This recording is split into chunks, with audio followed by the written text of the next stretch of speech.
Good evening and welcome to the March 2024-2023 meeting of Triangle Association of Freelancers. Our special guest this evening is Zak Jason, an editor with Wired Magazine, who will be in conversation with Michael VM. That's a lot. I'm going to read a very brief introduction for Zak, and then we'll kick it over to Michael.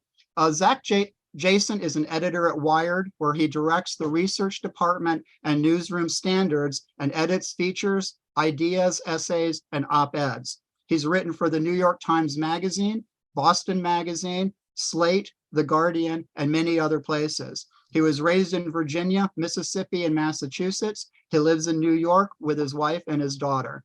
Zak, welcome. Thank you for joining us this evening. Thanks very much, Sean. It was great. Appreciate it. So, Zak, before we kind of get into your background and you know, because I want to talk about A to I don't know, A to M, let's say, because we're not at Z yet.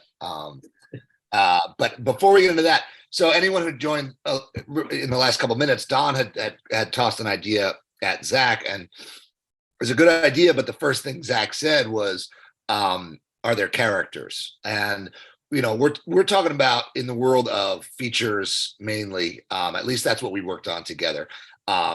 So tell me, what kind of in a pitch, in a story, what are the things that you need to see? What, like, because a lot of times, and I'm guilty of this, and I feel like a lot of us are there's some big thing missing. Yep. And what is it? And when you said characters, it was like, that's such an essential part of the story that sometimes we can gloss over in the pitching process. Yeah. So when somebody's pitching you a story, what is it like? What are the essential elements that you need to see and need to know before going a step further? Yeah. Great question to start with. And maybe I should say a few words about what Wired is, because I think character is top of mind when I'm looking at a story for Wired. Wired, I think our tagline is like, Wired is the essential guide to living in the future, or like knowing how to live in the future. And it's historically been like a science and technology magazine. It's really about, it's a magazine about change, about how the world is changing, and particularly about how technology is affecting culture, education, science, politics, and how we live. And I think it's really easy to get our heads like in the clouds, or get our heads deep into how a technology works that will only speak to readers who like deeply know about and deeply care about technology. And with features, we need to find stories that remind readers that like there are technologies created by people and used by people and screwed over by people and screws over people and helps people. And so first and foremost, when we're assigning a feature can run from 3,000 words to 10,000 words, which is like a 10-minute to hour plus long investment in a reader's time. First and foremost, you need to know that there are characters that are going to bring the reader along this journey and help like bring whatever idea or problem or core concept this story is going to bring to life. So I think characters who are like at the center of whatever you want to talk about, if it's Dawn, if it's about video restoration, if there's just someone who's like a larger than life figure, who's like eminently quotable, who's been in the industry for decades and can show the arc of video restoration from primitive times to AI generated times in 2023. That's definitely compelling. In a pitch, you want to give a sense of like what the reading experience would be like, what was the structure of the story. Obviously at a level of a pitch, you don't, you can't go out and like talk to 20 people on your own without any like money behind it, wasting your own time. So the structure can only be known so much, but I think you can have like, share me like your dream version of like what this story would look like and what would make you as a reader like get sucked into the story. That's another element of like just the structure of the story. I think, a pitch is also a writing sample. Like show us how you'd like to write it, and like and show me as many like scintillating details that got you excited about pitching the story in the first place in that pitch.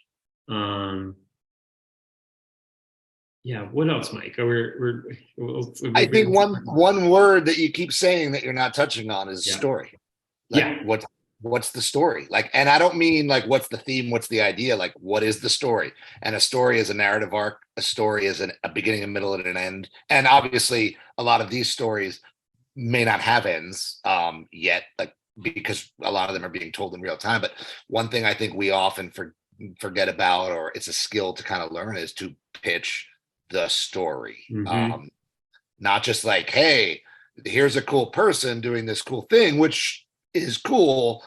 That's kind of more defaults to news, I guess. But if you're talking about features, that I think the editor needs to know what is the story, and if we don't know the end, where does the story end right now, or where does it stand right now, I should say. Yeah, thanks for putting that word in my mouth. Yeah, I mean that is like in Wired pitch meetings, which we have once a month. It's when there are 8 or 9 of us who bring forward pitches that from writers we're working with into a meeting. It's like a college writing seminar where every pitch is sort of like picked within an inch of its life. And it's kind of like a lion's den, and people are asking, what makes this a Wired story? Why this writer? Why now? And really, like, is this the main question that comes up is this a topic or is this a story? And it's really easy to write about topics. It's a lot harder to find, what is going to be the narrative that's going to draw readers in and make them read 10 pages and not pick up their phone and see like 30 stories on Facebook or Instagram, for instead of that. Yeah. And I'm glad you do those, because I would have a panic attack. Did you go into the pitch meeting? Yeah. Yeah. What are some of the best one or two, and obviously not naming our story because that's number one, obviously, but are the best kind of stories that you had, the opportunity to work on? What were your favorite stories, I should say? And what more importantly, what was it about them that made them your favorite stories? Yeah. That I've edited? Yes. Yeah.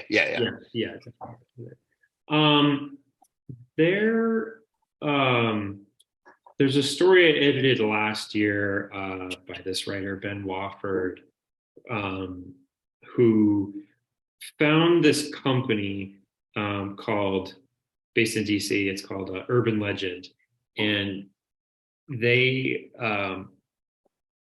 find social media influencers on Facebook and TikTok and Instagram. And these are people with like relatively small followers, and they speak to relatively niche communities, like knitting enthusiast, or like a former Olympic figure skater, or like a retired linebacker for the Bengals. And they partner with them and political interest groups like the ACLU or a number of like right-leaning super PACs to they're paid to deliver political messages subliminally. They don't have to note that they're like offering a paid advertisement on their social media channels, so that a knitting enthusiast that you follow will be in the midst of making something and say like, hey, you She'll should knit question. an image of Donald Rumsfeld. Yeah, yeah, exactly. On a quote. And it was a great topic in that it showed this new way that the technology is giving birth to like a new form of political influence and subliminal political influence. But what made it a great story was that this the founder of Urban Legend, this guy Ori Renat, was this larger than life character who's been something of like a Forrest Gump of Republican politics over the past, I don't know, 10 or so years. He happened to work in the Trump White House and is now trying to court left-leaning groups and influencers. And Ben also found like a great cross-section of America in all of these influencers who work with the company that gave readers from all over like something to read into. And there was also a bit like a turn at the end where this company had been really they had tried to hide who their influencers were because they didn't want any followers to know that they were being paid. But through some sleuthing, Ben found like they had this error in how they wrote some element of code. It was like highly technical, but the way Ben unpacked it in the story, he used this code to find out like who all these influencers are, and there are all these huge names like Donald Trump Jr. and a few Fox News hosts, and so there's like an element of mystery solved, an element of like great characters from all walks of life. That's one example. Well, I'm glad that you'd said about the kind of the super niche folks, because before you came on, before a lot of others joined, Don ran the idea by some of us that he ran by you, and one piece of feedback I gave him was that a niche, a subculture is always a good thing. When it comes to this stuff, because it's just why as an editor, why is that? Why do you think that is? Well, I think a subculture is always like responding to a culture, right? And so I think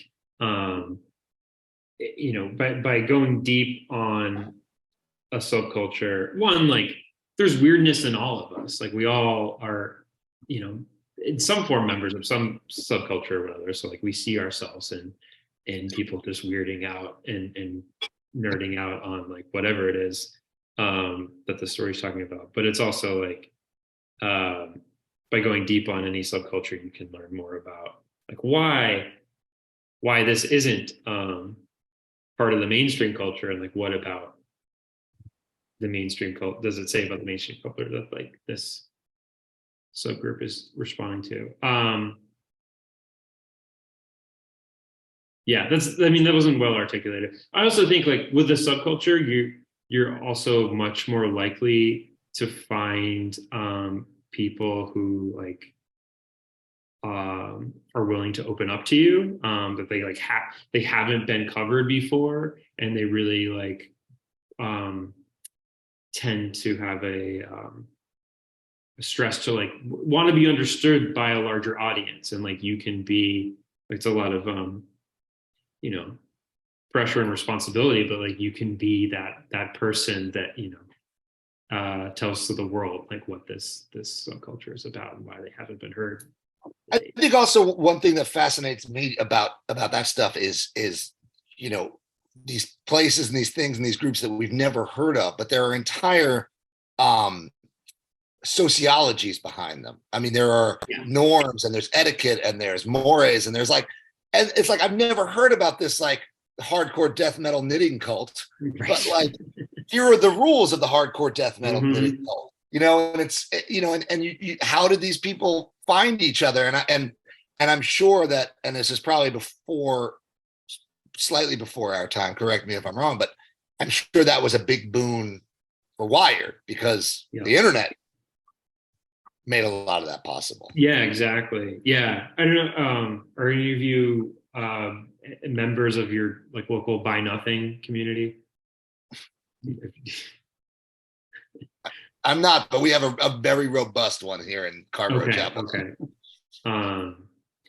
Yeah, I mean, we recently ran a feature on Buy Nothing, and we found like there are intense rules in very small communities about, you know, the types of items you can post for free, when you can post them, and like what sorts of, can you put items just out on your lawn? Do they have to be at certain hours? No, that reminds me of my wife was in, before we came down here, she was in television in New York, and she made a show called Extreme Couponing. And it was a whole, I mean, these were people who were making money back. By the time they checked out, they were, the store would hand them over, you know, $500.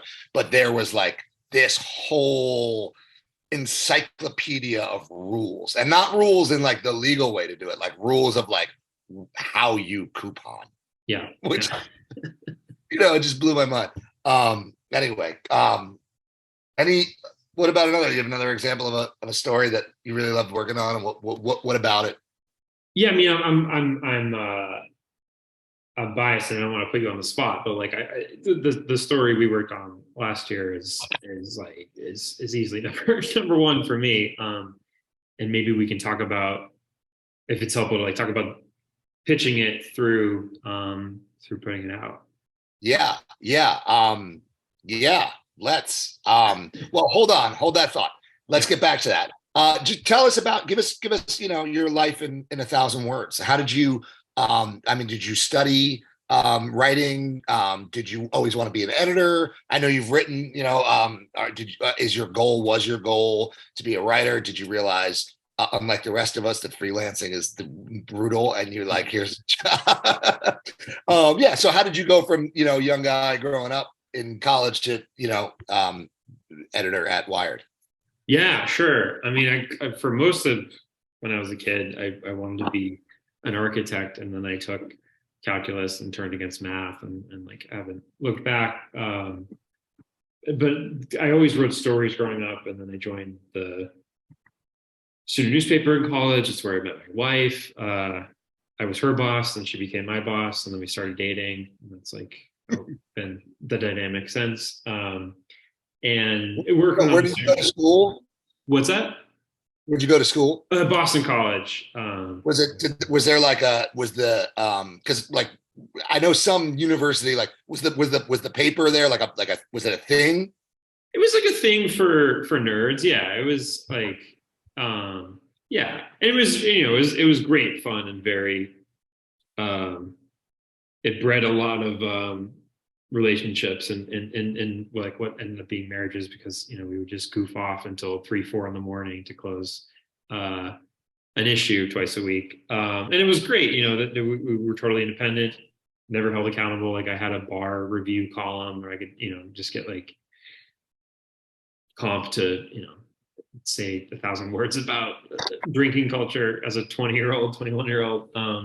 Did you only, if I was your editor, I would have instituted a rule where you could only write that column when you were drunk. Yeah, I should have. I can't write at drinking. I don't know why. But, I could. I don't know. But, and then I tried advertising. Yes, drunk history. Yeah. I was a copywriter at in-house at Wayfair for a year, writing like taglines for, you know, Little Tykes Playhouse and vacuum cleaners and Herman Miller chairs, and it was fun, but not for me. And then I ended up as a writer and fact checker back at Boston College at my alumni magazine, and BC, Boston College, is a Jesuit Catholic school. My editor, Ben Birnbaum, was a former rabbi. It was a Jew who was very incredulous of all things Catholic, and that meant that like BC Magazine was not like a boostery typical alumni magazine. It was like allowed for a lot of hard hitting reporting, looking at like some of the underbelly of the school's history. There were only 6 of us at the magazine. So, as like a 24-year-old, I got to go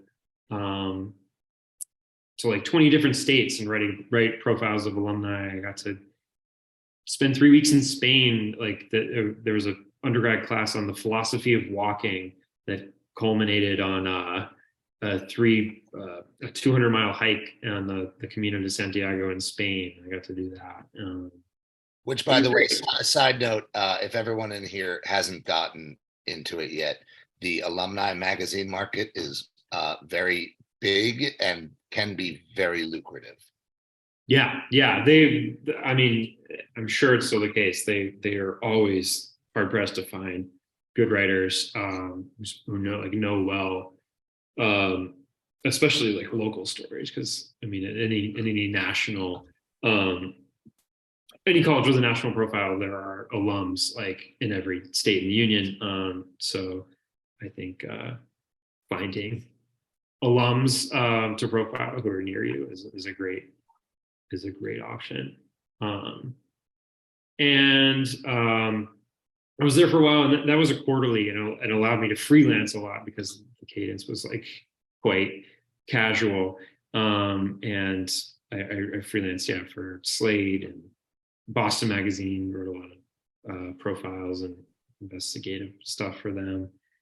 And then my wife in 2018 got a job in San Francisco. We moved out there. There was an opening at Wired.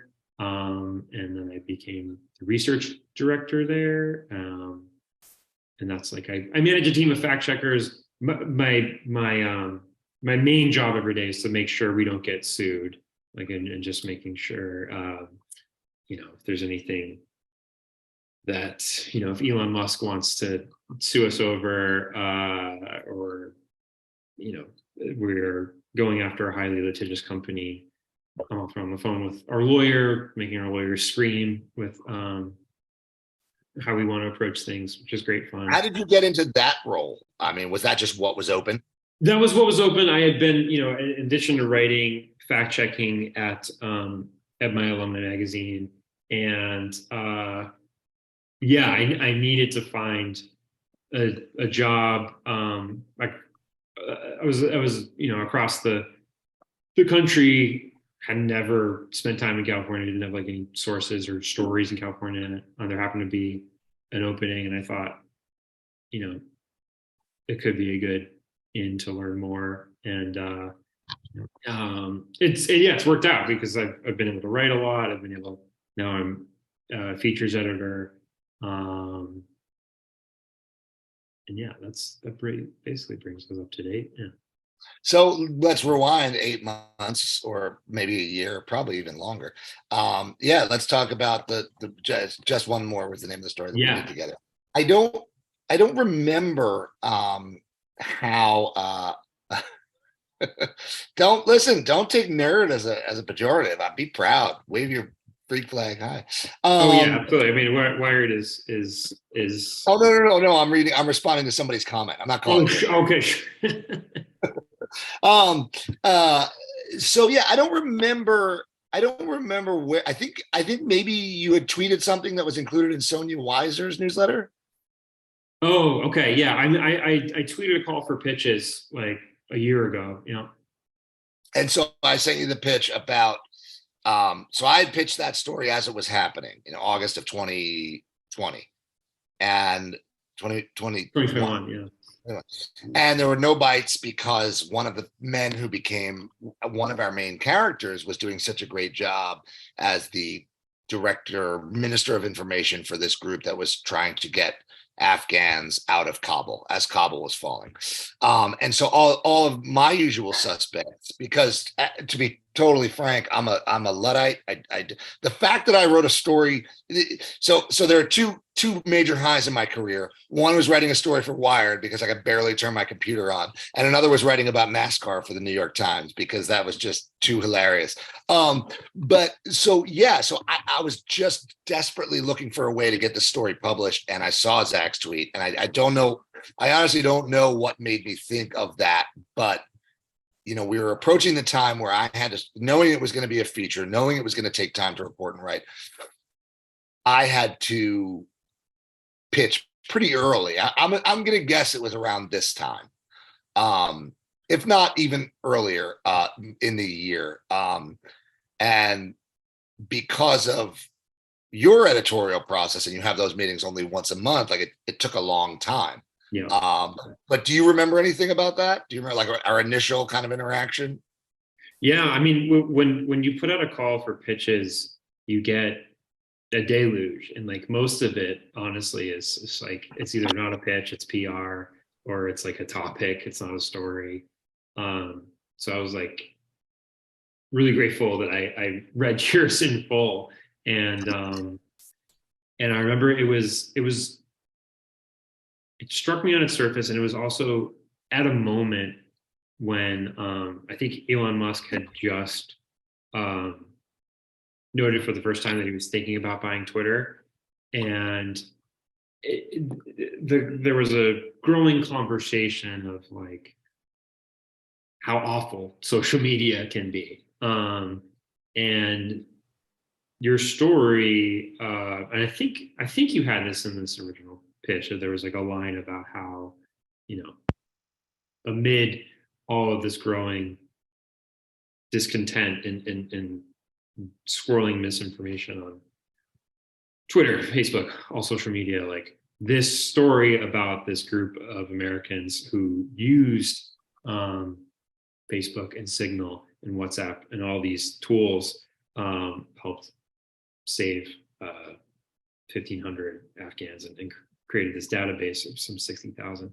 It was a great like antidote to the like prevailing narrative against social media, and that was the original draw for me that made it click. Like there was a line in there that made it click that okay, this is a Wired story. And then I can't remember, but I know we massaged the original pitch a bit before I went to the pitch meeting. Yeah, we did a bit, and then a funny side note is how after months and months of going back and forth, and because what'll happen is with someone in Zak's position, and you'll find this a lot with like the bigger magazines, National Geographic, New York Times Magazine, et cetera, et cetera. Zak can't just commission a story, as he said before. If it's a newspaper, say the New York Times, like the desk editors can commission kind of not at their leisure, but there's much less of a process. But Zak has to go into this Lion's Den pitch meeting and sell his story to them while everybody else is there. So while he was going back and forth, and time was ticking, because now the idea to make it timely was to publish it around the 1-year anniversary, which was in August. And a funny side note is that finally got the green light, and it was a week before me and my wife were taking our kids to France. And it was the first time since the start of the pandemic that we were leaving Chapel Hill at all. And so I wanted to get it done. I didn't want to go on vacation with an 8,000 word draft hanging over my head. And so reported and wrote the whole draft in a week, which was one of the craziest weeks of my life. It was like 18-hour days, 25 sources. But anyway, yeah. So we massaged it a bit, and I think there were like 2 rounds of pitch meetings that it went through, and I think maybe it was on like either on the second or the third when it was finally like, yeah, this is happening. Let's go. Yeah, and I think if I recall, like it was getting more story. I think what ended up being in the pitch was kind of what ended up being much of the opening scene with Worth getting the Facebook message from who am I blanking on his name? Yeah, I forget his name. The guy from Houston. Yeah, that his family Yeah. was tracked in Kabul. And I think that you had, I don't know, maybe 300, 400 words of just a scene that drew the editors, and the editors are like, if nothing but a stand-in for the reader. And that drew the editors in. Yeah, I can't believe you wrote that in a week. Nuts. Meanwhile, my wife, God bless her, was like, don't worry, I'll pack everything for a 2-week vacation with a toddler and an infant to go to Europe. But anyway, so then after I came back, there were some revisions. I think we ended up cutting, I think the draft I sent you was probably closer to 10,000, and I think it ended up being like 7,500 or something. So there were significant cuts. There were significant rearranging. But one thing that I appreciated you did, that I find that most more talented editors do, is it was on the line level. It was a very kind of light touch. So yeah, talk to me about that a little bit, and not necessarily in the bounds of this story, but in general. Is that kind of what you? I mean, obviously, there's going to be line level stuff, but is that just kind of how your editorial mind works? Because I know others are more kind of line focused, and then again, I think this is totally anecdotal, and this is totally just speaking from one person's experience, but I do find there's a direct correlation between the talent, not only the talent, but the experience of an editor, and the light-handedness of their touch on a line level. Better editors tend to think more big picture. Lesser editors tend to really get up in your shit and try and rewrite the story for you. Yeah, absolutely. I mean, that's taken me a while to find my way. I think, I've tried multiple approaches with I try to give myself, because I'm sure you've had the experience of waiting weeks and weeks and weeks of knowing what the fuck is an editor doing? Why have I never heard anything? They hate me, and the next email I'm gonna get is gonna be a kill fee. I try within the first 24 hours of receiving a draft to give a gut check feedback. Just it may not be an edit at all, but just here are my thoughts, because I think that's a great way to just break the ice and be honest with a writer about how you're feeling about a piece, and introducing conflict as early as possible. I think something I've learned is I'm someone who likes to be liked, and I think I've learned the hard way where there are things that need to change in a story, in a story structure or at the line level, that I've waited till later in the game to introduce. That's frustrated writers. So now I send her early feedback. And then I think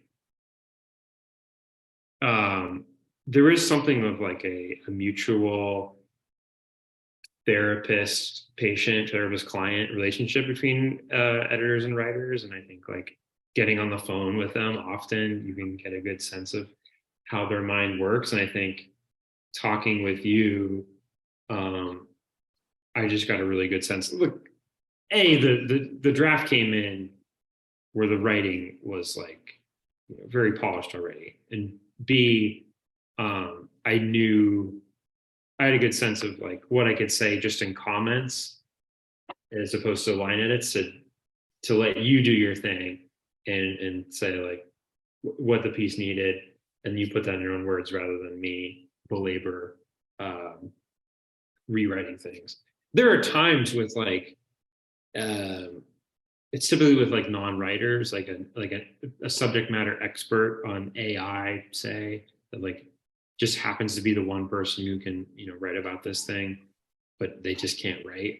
I will get in and rewrite a lot for them. But with writers like you, it's you kind of get out of the way and just gently nudge and let them do their thing.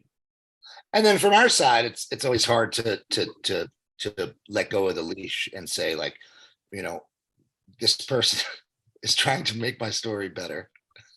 They're trying to help me tell the best story. Maybe not trying to make my story better, but trying to help me tell the best story possible. Because it is. I mean, it's insulting to see edits. There's no other way to put it. Yeah. No matter how used to it you are, it's still like, well, fuck you, man. That line was good. Right. Like no matter what, no matter how long you've been doing this. But it's I often find myself just reminding myself, like, A, it's nothing personal. B, everybody wants this story to be as good as it can be. And that's hard. It's hard to sit there and say when you do get that first email that's full of, but anyway, how many stories are you working on feature-wise? I'm sorry, not feature-wise, editing at a time, generally? Feature editing, like there's usually like half a dozen that I have at like any stage. And yeah, I mean, I could say like that's part of why there's this lion's den, is that Wired publishes like 108 features a year. Every Tuesday and Thursday, something goes online as a feature, and then we decide after the fact what goes in print. So we have, a budget to assign. We assign more than we publish. Like we'll end up, things won't work out, but we'll assign 100 something features a year, and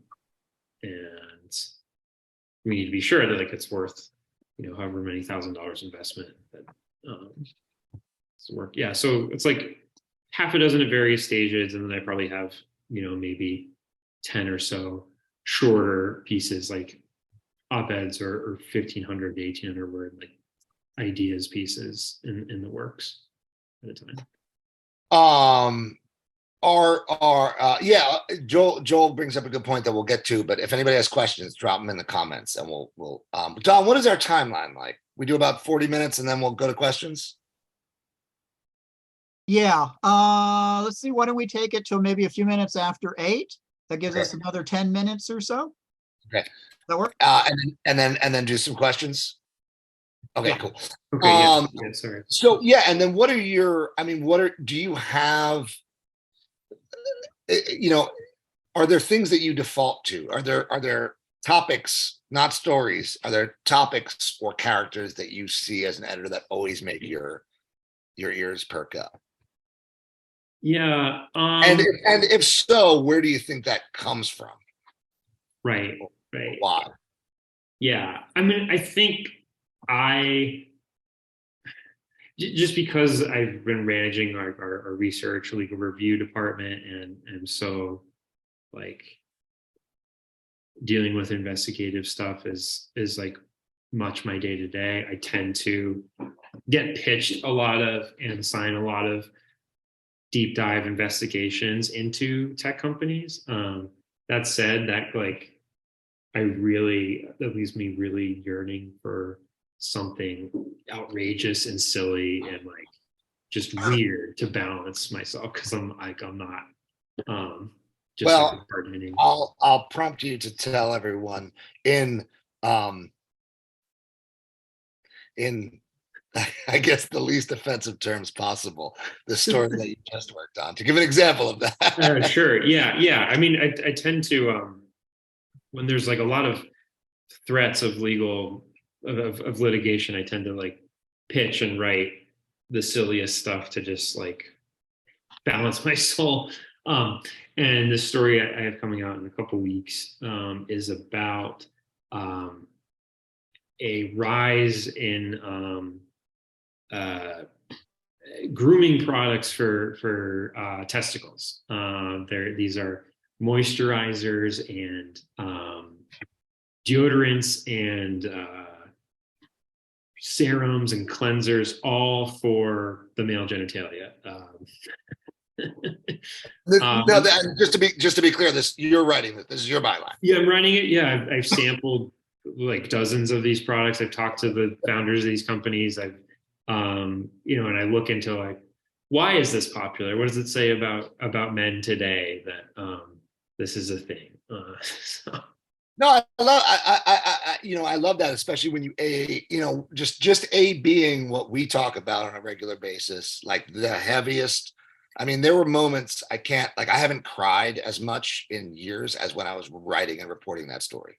yeah. And then to talk about, ball grooming product. and I think that's one thing too that a lot of people should know. There is a point. I'm getting to the point. I think a lot of people should know what matters. Going back to what we said before, are stories and characters. Yeah. And, a lot of times the rest is just kind of window dressing. So someone like you can go from editing this super heavy story where lives are hanging in the balance, and this super heavy story that has had real world ramifications. I mean, since we published our story, the foundations involved have seen like upticks in interest, funding, donate, whatever. Not saying that the companies involved aren't going to see an uptick in interest, because they will, because Wired's a huge magazine. But just putting both of those hats on is something that I think that all of us, especially in the world of features, kind of need to remember when it comes to editors. That it's just because now, obviously, you have to keep in mind the realm in which we're pitching in stories.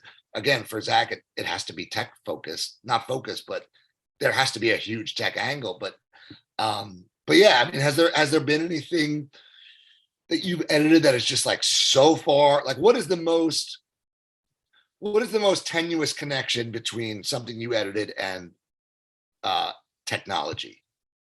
Yeah, that's a good. I know you didn't edit this, but the story that comes to mind is the marathon essay that you sent me, which was like, reading that, there's a beautiful essay that the former editor-in-chief of Wired wrote about his training for a marathon. And the whole time it really didn't have anything to do with tech. Yeah. But it was a beautiful story. But yeah, what have you experienced that? And what made you say, yes, like the story and the character is good enough here that I'm willing to kind of make that jump, even though the gap may be way too far. Right. Yeah, I mean, that story about the runner, I think that's an example of like the editor-in-chief can do whatever he wants. So, he can, if he wants to write about running and not about tech, that's fine. Yeah, we were actually talking about this today at a feature editors meeting, where I think like we like to dial in on what exactly makes a Wired story. What, like, when a reader comes to Wired and they read these sorts of features, they know like, okay, only Wired could do this. And then for like 10 to 20% of the stories we try to assign, they're just great stories, and they don't have to be related to Wired at all. Like, we just be fools to like miss out on telling this great story. Like, I think, Manscaping goes nuts. Yeah. there are hundreds of ball and nuts puns in that story. Side note, I think that the classic example in Wired of assigning a story that's not Wired at all was the story that became the movie Argo, about the rescuing of the hostages in Iran in '79. That I wasn't there, but I'm told in that entire pitch meeting, they're like, there's nothing about this story from 3 decades ago that is Wired at all, but we have to do it. It's an amazing tale. And I think I haven't really done much of that. There's a story I have coming out about hand sanitizers that have caught fire. At the start of the pandemic, the FDA relaxed its rules on how to make hand sanitizer, and a bunch of whiskey distillers and beauty product manufacturers made their own hand sanitizer.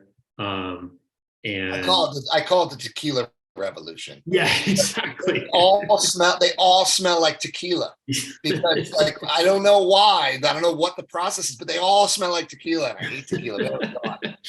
um, and a number of them in the months and years since have caught fire and released toxic chemicals in the environment, because they were made with like not pharmaceutical grade alcohol, and it's like a little, hand sanitizer fires is a little left of center wired, but it's still like about public health decisions wreaking havoc on the country. So yeah, I mean, it's really just like, try, if there's a story that excites you, however you can minimize the gap between how it excites you in your head to getting it on the page, that's going to help excite us. Yeah, I mean, I remember, yeah, crying several times doing fact checking calls on your story, even editing it. I remember there was one scene in particular with this this man, an Afghan man, and his family of, it was like a family of 8, a Boston's family, where they had lost communication with the people in the stateside who was helping them escape. And I remember editing that scene and like misting up, and I was visiting my in-laws on the train, and I missed my train stop, like I was just so engrossed in editing it. My father-in-law had to come pick me up like half an hour beyond the train, but Blame me for that. Tell him I'm sorry. Tell him I'm sorry. yeah. It's not, yeah, it was, no, yeah, it was, those were heavy time. I mean, they were, listening back to the transcript, I mean, to the recordings, and what I think what made me kind of what to take a tangent real quick, what kind of made me, what had the most emotional impact was just the frankness with which they told those stories. Yeah. Like, we were the ones getting emotional, not them. And I'm sure a lot of that is, defense mechanism or whatever, but just the horrors of what they experienced, and just, the amount of kind of courage it took. But anyway, okay. So one thing that I always finish all of my interviews with, and I mean this when I'm reporting, is there anything that I'm not asking? Is there anything that you want to talk about that I should be asking, that you want that you think we should know? And I'm gonna mute myself while you answer this, because I gotta grab something. I have to help Emily with the baby real quick, but I am listening. Yeah. I don't know if I had anything in mind. I want to be mindful of time, so I'm really, I think we could probably open it up to questions. I think the main thing I want to talk about is answering any of your questions and hearing your ideas. Yeah, I have one question to start. How do you when you go from print to magazine, and there is a question about rates and stuff in here, I'm more curious as, how do you decide? Is it, and B, given that we're living in the year 2023, like, how much do metrics play a role? Like, this is performing so well online, we have to put it in print, or is that a non-starter? Yeah, we've 2 years ago at the start of 2021, we changed our model, and I think a lot of magazines do this too these days, where everything we assign, we run online first, and there's no difference for a feature in the fee of what runs on the web versus print, and we assign it like a what's called a project fee. We just take a look at the scope of the reporting, and the level of writing involved, and assign it based on that. And then when we decide what to run in the print magazine, it's really just using, we're looking at like USPS as like an extra distribution channel at this point, because 90+% of our readers are finding our stories online first. And so we take a look at, sometimes it's like what story has done really well that we want to put in the magazine. What story do we think was amazing that like didn't, for whatever reason, get a great readership that we want to give a second chance in the print magazine, and what makes like the best balance of range of stories. Do you ever change? Does anything ever get edited in, out? Do you omit for print? I mean, do you omit for web to then kind of make the print juicier, or is it basically word for word the same, beyond corrections or retractions or anything? No, it's word for word the same, unless there's there may be a few words that have to be cut for fit, but it's minimal, and unless there's like an update or something, and sometimes we'll have like a package of stories that we know will want to run together. Like we have our May issue we're closing this week. There's a whole series of hardware. There's a story about a guy who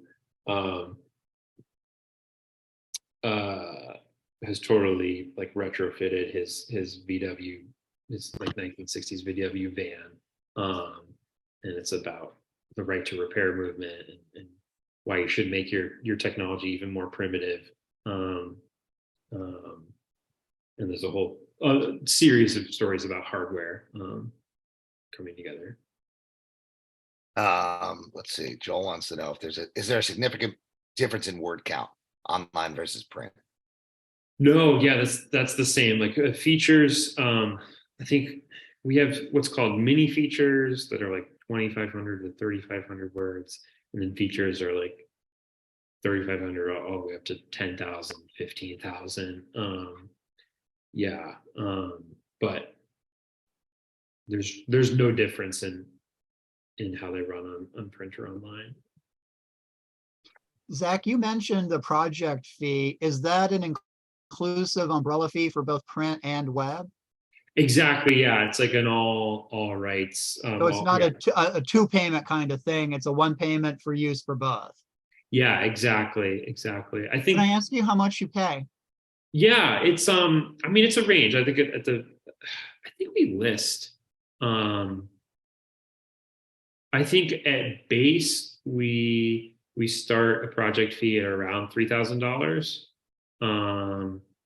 for a short feature, and it goes up from there, to upwards of 10, 15, depending on, like if it's a real colossal feature. Yeah. And that's independent of, obviously we expense for reporting trips and all that. How old is the magazine? It's 30 years old this year. It started in 1993.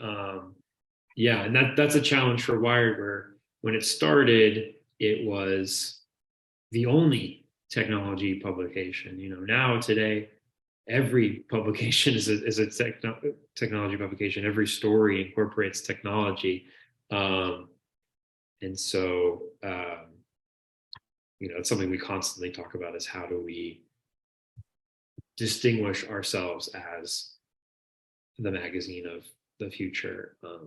Also, there was so much to learn. I don't know if anybody's seen the clip that's surfacing of, I think it's like Katie Couric and Al Roker trying to like read an email address, like read the address. And it just resurfaced online. Yeah, and it's amazing. And when you think it was probably in like the late 90s. But that brings up a good point. Like, how do you balance kind of the legacy nature of it with the inherent kind of forwardness of it? I mean, the New Yorker is the New Yorker. That's a legacy. They don't. But to be something that is so forward thinking, but the oldest forward thinking thing is like there's an inherent dichotomy to it that's really interesting. Right. And Mark, other people have mentioned changing it to wireless, which is maybe more apt today. All right.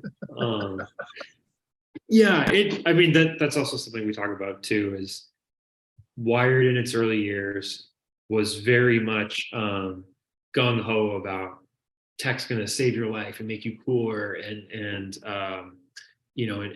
smarter and happier and everything.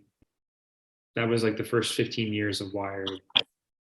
maybe even longer. And then, probably around 2016, 2017, when we saw a lot of, adverse effects with social media and heads of tech companies doing bad things, Wired became more of like a cautionary tale of how technology could impact, often negatively, people's lives, and sort of like reflected on what all that techno optimism wrought. And now we're sort of straddling like those two worlds, where Wired, I think it wants to be a place that is both like ruthlessly honest about how technology is made and used by flawed humans, but has something of a optimistic bent of like, under the best circumstances, if used in the right way, technology can be for the good. That's what we're trying to go for. Yeah. I don't know if that answered your question. What's the circulation of Wired? Or is that even relevant when people are reading it online? Yeah, I don't know our current numbers. I mean, it's at least 500,000, but I don't know exactly. And then yeah, on the website it is maybe 20 million like readers a month, across the whole website. So but it really fluctuates. We can have a feature that we think will do really well that gets read by 40,000 people. And then we have a feature that we think is like pretty niche that'll just strike a chord and get picked up by Google and other websites, and it'll be read by a couple million people within a week. It's kind of wild. Cool. Anybody else? Any other questions? I know somebody want to know where in New York you live. Uptown, right? Oh yeah. We're at the top of the Upper West Side. We're just south of Columbia. Any other I will say, and then I want to make sure that everybody saw exactly drop his email in there. Yeah, please. Like if you have individual things you want to pitch or like questions about the process or what we're looking for, I'm very happy to. Also, Zach sent me the official writer's guidelines for Yep. Wired, and I'll share that with the group tomorrow morning. And I'll say that contains almost all of the information potential writers need to know for their first efforts, I think. And I'll say it so that Zach doesn't have to. Like everyone else in the media industry, I think there's a lot of panic right now. So Condé Nast sounds like they're tightening their belts a little bit. So take that as you will. I feel everyone is really freaked out by the whole NPR thing. And then who did you tell me just closed? Texas Monthly? Texas Observer. Yeah.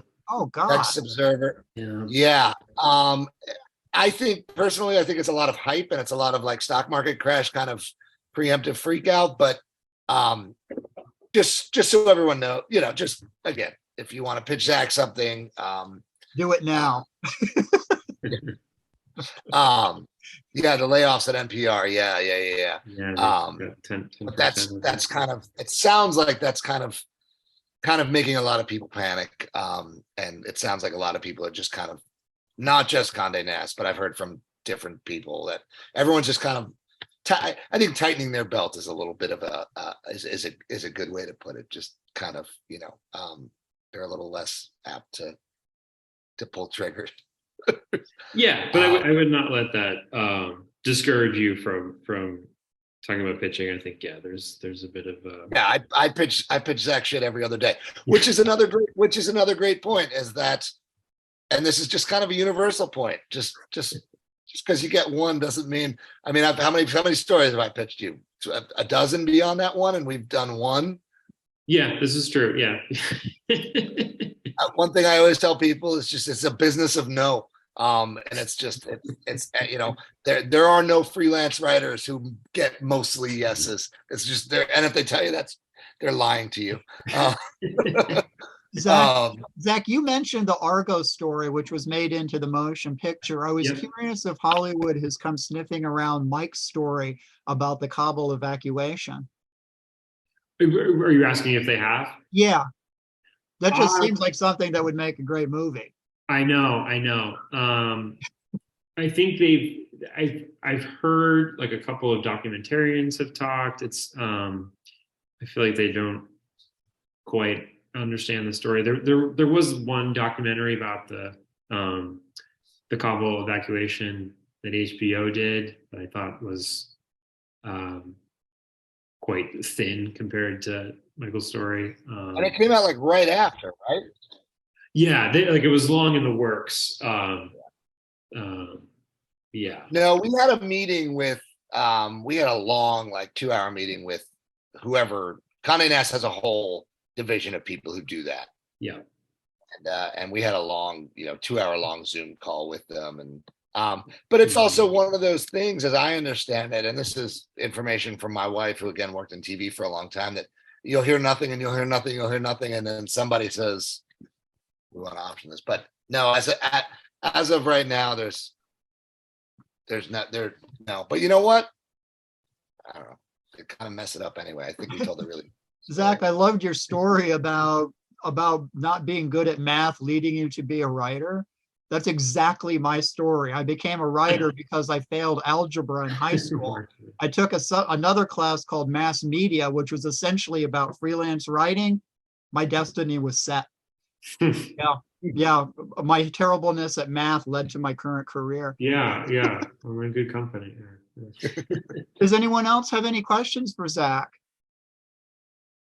Zach, I can't thank you enough. This was really interesting and incredibly enlightening about how the big tier magazines, their editorial process, how they consider ideas, what they're looking for, what they're not looking for. All of this was really eye-opening, and I appreciate you sharing all of that information with us. I really do.